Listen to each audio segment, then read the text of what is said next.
We start with the game back in Paniola Town, and surprisingly, they're joined by Misty, who wanted to know how Ash's new friends were with him and see him take on the island challenge.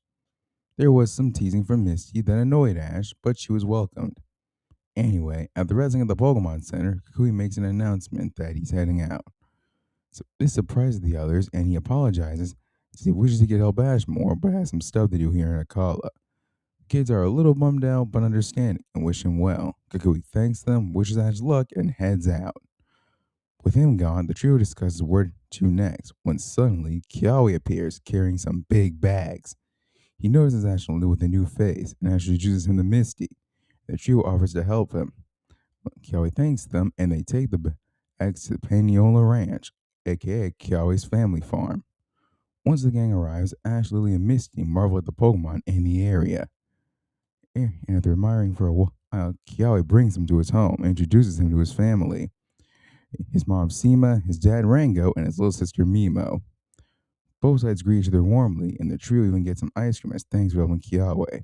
Speaking of whom he apologizes to Ash as his travel happens away. Wait until he's done with the stuff on the farm. Ash assures him, though, that he can wait, even volunteers to help him out, wanting to learn about farm life.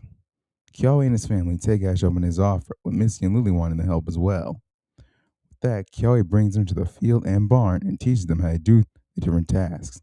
The gang even sent another Pokemon to help them out, even meeting Kiawe's partner Turtonator. The gang has an interesting time learning everything, and there's of course goof ups and messes, but they get the hang of it and even have some fun. Eventually, it's sunset, and the group is drained after a long day. As they prepare to meet up with Kiawe, a Kangaskhan runs towards them in a panicked rage, and as the trio prepare to run, a Blissey suddenly appears and holds her in place, followed by a Marowak, Sudowoodo, and a Comfey, who all help calm her down. The trio is confused when a man Ash and Misty recognize approaches. It's Brock, who tells Kangaskhan that she and her babe will be okay, as Kangaskhan, now relaxed, thanks Brock and leaves. Sorry about that. As Brock thanks his Pokemon, Lily is amazed, while Ash and Misty go over to their friend, who sees and greets them happily as the OG trio reunite. Ash introduces him to Lily, and the now quartet head over to Kiawe is. It's where he and Brock introduce themselves. Kiawe admits that Kangaskhan is one of their Pokemon that even plays with Mimo, and thanks Brock for helping her.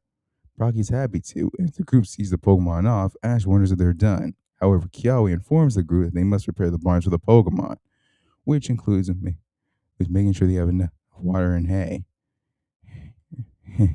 Sorry, Ash. Anyway, now nighttime, with everything taken care of Ash and Kiawe are invited to dinner, and Ash is about to eat, but is stopped by Kiawe, as his mother explains that they first pray to Well Volcano as thanks. Ash apologizes, and they do just that, and once done, they eat and head inside as the day ends. It's now the next day, and the gang is back at it again, but now with Brock joining. Speaking of whom he, Ash, and Misty are working together outside with Lil, the Kiawe and Mimo in the farm, and Rosendeck's helping Kiawe's parents. While working, the trio reminisce about old times, know their growth since then, and even share stories about what they've done since their last meeting back in Hoenn. As this happens, Ash and Pikachu smile, happy to reunite with their closest friends as they continue working.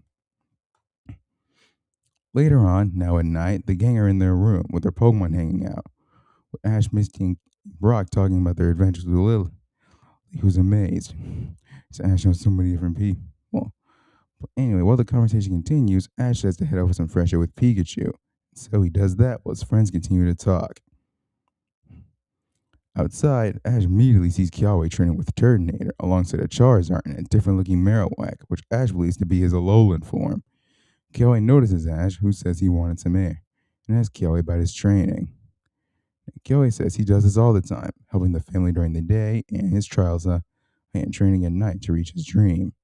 Ash is curious, and so Kiawe explains, telling Ash about his grandfather, who was a college kahuna at the time. He told him about how fire, despite being destructive, can also help life, like Willow Volcano, encouraging his grandson to be on the latter. After he passed and Kiawe grew older, he not only became Charizard's new trainer, but battled Olivia for his grandfather's Z-Ring, which he succeeded in. Ever since those events, Kiawe trains hard so he can become a Akala's next kahuna when Olivia steps down and to become the Fire of Alola. Kiawe's story amazes Ash, and he gives his full support and asks if he can join. But Kiawe declines, saying it's late and that Ash is a trial to face. This excites Ash, and he thanks Kiawe as they head to bed. The next day arrives, and the same and thanks Kiawe's family, the group prepares to head off, with Ash asking where they go from here. Rotondex pulls up the map and the path to get there. Before they begin walking, Kiawe says he has a better way to get there and gives Ash an item called a Ride Pager. Kiawe tells him that these are uses when Ride Pokemon and instructs Ash on how to use it. Following Kiawe's words, Ash summons a Pelipper, and Kiawe says they'll be flying there. This excites Ash, and understanding the difference, Misty sends out Togekiss. And with that, everyone hops onto a flyer and they take to the sky. In the air, the group is amazed at how the island looks from above, and they get to feel the great breeze of the wind when flying. Kiawe then points in the group to Wella Volcano and where they'll be landing. So they land at a place that Kiawe dubs Wella Volcano Park. It reveals that this is where Ash's trial will happen. Ash is ready as he and Kiawe head up while his friends root for him. Once there, Kiawe explains the rules. Ash will have to see either dance of Alola Rewrite and must differentiate the different ones. Ash accepts, and the trial begins. 3 Alola Rewrite appear, and they dance multiple times, and Ash has to rely on memory to find the differences for each one. And he manages to just barely pass them. And then the final one happens. After dancing, a giant Salazzle pops out. When Ash points this out, Kiawe congratulates Ash and introduces Totem Salazzle, who gets ready for battle, as Kiawe thanks the Marowak who left. But with his opponent now in front of him, Ash calls out Rockruff. And with that, the totem battle begins. Rockruff takes out Salazzle with determination, ready for his time to shine. However, Salazzle is shown to be quite fast and uses strong moves, so this won't be a walk in the park. Ash's Rockruff uses Rock Throw all around the field, which traps Salazzle and lets Rockruff sneak in with a bite. Salazzle throws Rockruff off, or at least tries to, but he hangs on tight and launches a Rock Throw. This continues as the Rock was eventually shaken off and hit with a Dragon Rage. Ash then goes for a Sand Attack to hide Rockruff, and this ends up working as Salazzle misses a Toxic and gets hit with another Rock Throw. Ticked off, Salazzle summons her allies, Salandit. This outnumbering makes Rockruff suffer as he gets pummeled until he manages to knock them away with Rock Throw. Ash then sends Litten to help out. Unlike Rockruff, he's ready to show training results. Litten helps even the playing field a bit, and he and Rockruff show great teamwork despite the numbers. These are going to go in Ash's favor again, after a combo attack of Rock Throw and Ember. But when they go for Bite and Scratch, Salazzle hits them with her tail while her Salandit attack from behind.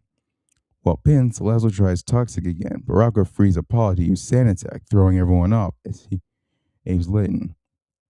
Ash then has Rockruff continue Sand Attack and use Ember to heat it up, which lets Litten and Rockruff go in for Scratch and Bite. And once the heat storm stops, Ash's Rockruff use one final Rock Throw, which Litten jumps on to get high and finishes the battle with multi-strike scratches, Ash defeating all 3 opponents and winning Ash the totem battle as he and his friends celebrate. Kiawe steps up to thank the totem and her allies for their hard work, and they leave while he then praises Ash for his victory, awarding him a Fiery MZ. Ash thanks him and is now excited to use the Fire-type Z-move like Kiawe, but admits that once again he couldn't use the Z-move in the trial, as he really wanted to. However, Kiawe tells Ash not to think of Z-moves lightly. Ash is confused until Kiawe and Olivia told him about him and Tapu Koko, and gives a speech he did from Canada in episode 2 about the responsibility of being a Z-move user, especially one permitted by the Island Guardian. Ash takes his words in and looks at his Z ring. He then smiles and tells Kiawe that while there was a bit to take in, he reassures Kiawe he understands that Z-moves are special and that he'll do his best, which is about all he can say. And Kiawe accepts that answer. Kiawe then tells Ash he'd like to learn the Z-move, and he accepts, asking what to do, with Kiawe saying to battle him.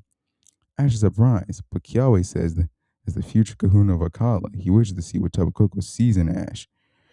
And once again, Ash happily accepts. Ash and Kiawe send Turtonair and Pikachu onto the field, and their battle begins. From the start, things are pretty even, as both are strong trainers who don't quit, with the others culminating their skills also. However, when Ash goes for Iron Tail, Kiawe smirks, tells Turner to use Shell Trap, and when the move hits, its spikes explode, causing Pikachu hard damage. Despite that, Ash uses Pikachu's speed to get around and land hard hits, but Turner is pretty tanky and hits hard right back. Eventually, it's time for a Z move clash, and it's Gigavolt Havoc versus the Fire type Z move Inferno Overdrive, which ends in a double knockout. Ash and Kiawe praise their partners and thank Jeff for a good battle. Kiawe gives his respect and encouragement. Ash praises Kiawe's strength in return and says the belief in Kiawe is even stronger now. Kiawe thanks Ash, but says that he'll need tough trainers to push him even farther, and tells Ash that this makes them rivals, saying he'll get stronger and win next time. Ash accepts that with a smirk, saying we'll see about that as they fist bump, and the others look on with a smile. The group has decided to walk down to see the rest of the place when suddenly they see a group of people and fire type Pokemon with Olivia. Yeah, and you can probably guess what Brock does. When Andy, when after being pulled back by Misty, Ash asks what's up, and Kiawe suddenly remembers something. Today is the Well of Fire Festival, a festival for college residents and fire type enthusiasts alike that celebrates the power of a well of volcano and honors them for giving a college nutrient-rich volcanic soil.